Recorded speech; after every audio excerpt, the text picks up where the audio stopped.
I'm sure of it. A friend of mine in Lesotho called me. He said that he had something very important and that we had to share this. He said, please, I must come to Lesotho. I must come. And I went there. And then I found that he had dug a hole at the back of his hut. And he asked me that he and I and his second wife should go into this hole on the night to come and there to share something very, very holy. Well, we went down the hole.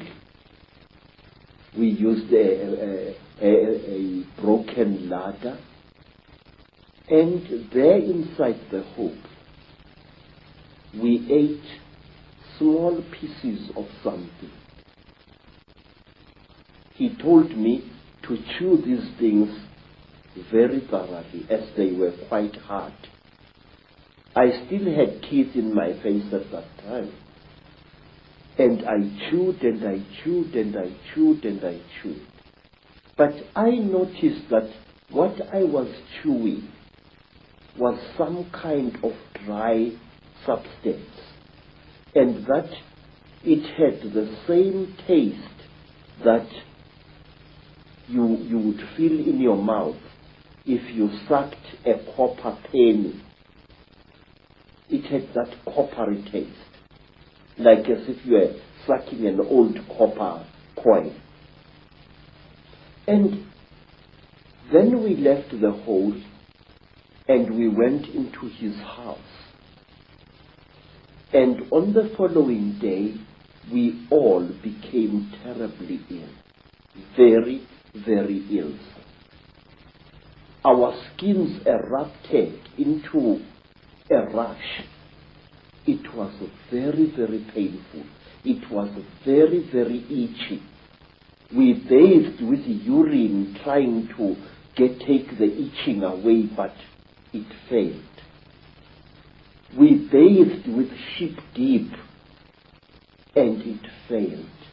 And in the end, I could no longer breathe at all. My tongue appeared to swell many times its size. And then I got so sick I could barely open my eyelids. The skin was itching like mad and I could barely breathe. And as the days went by, it was about a week, but it seemed like 100 years, slowly the rash subsided. And my skin began to peel,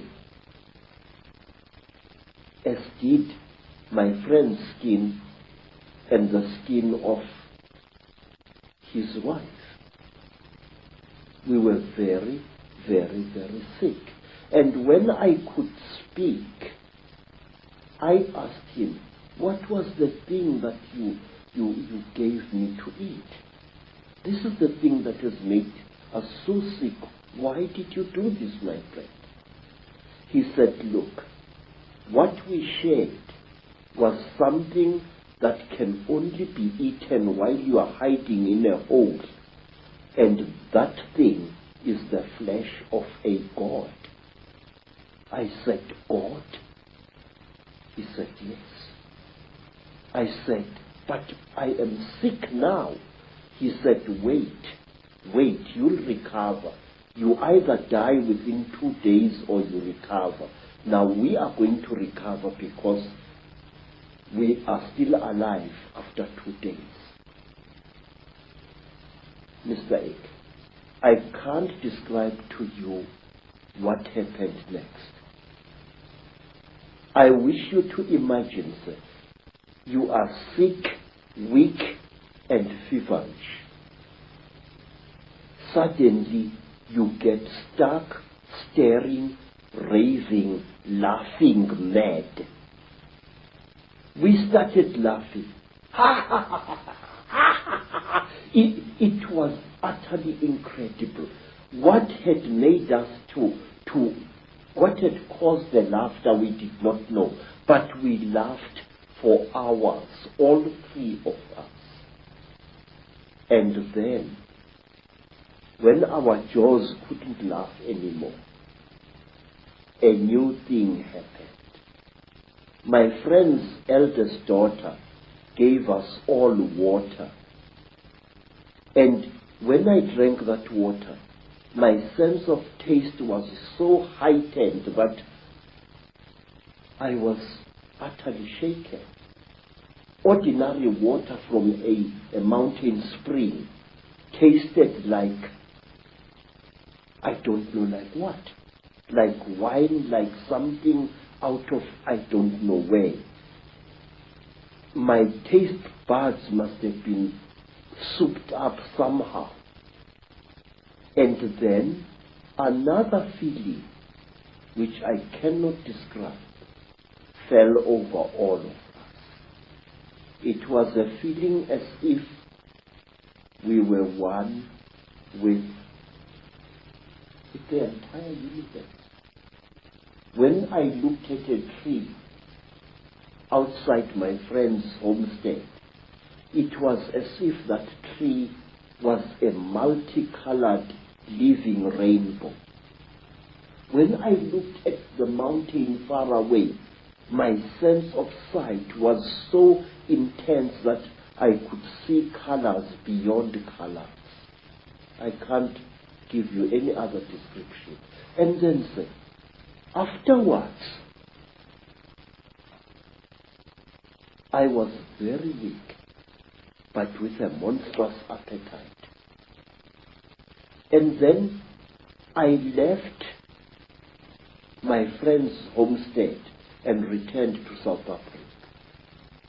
Every step of the way, I seemed like a person reborn. It was a feeling that no words can describe.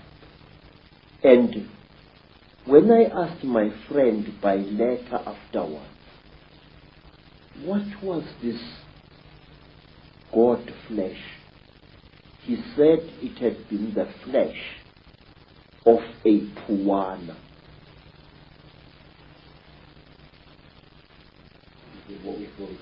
Yes. People who say that these things don't exist had better think again.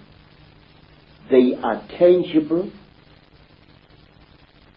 they are smellable, and furthermore, they are edible if you are willing to take the risk. In Africa, we have an ancient custom whose existence many people deny today, that anything that claims to be a god should be eaten. There are places in Africa even now where if you are a spiritual person and you are sick, well, let me tell you what happened to me in the country today called Zaire. I got sick.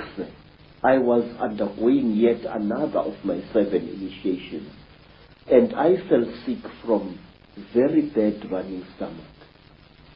And I was so sick, everything that my friends, white friends and black friends, could do failed to help me. And then, one night, some of my teachers came to me and requested that since I was going to die, would I please allow them the honor of eating me after death? Now, sir, it's a very good thing to be invited to a dinner, but not when you happen to be part of the menu.